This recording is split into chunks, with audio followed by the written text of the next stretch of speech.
How to download and install Castle application on your Android device. So hello guys, welcome back to my YouTube channel. In this quick tutorial I'll be showing you how you can easily download and install Castle application on your Android device.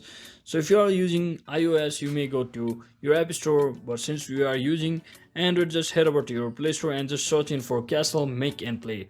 So once you search in for that, you can see for your confirmation it has over 10 million plus downloads. So just tap on the first application which appears, so just click on install, and depending upon your internet connection it should download and automatically install the application on your device. So wait for some time.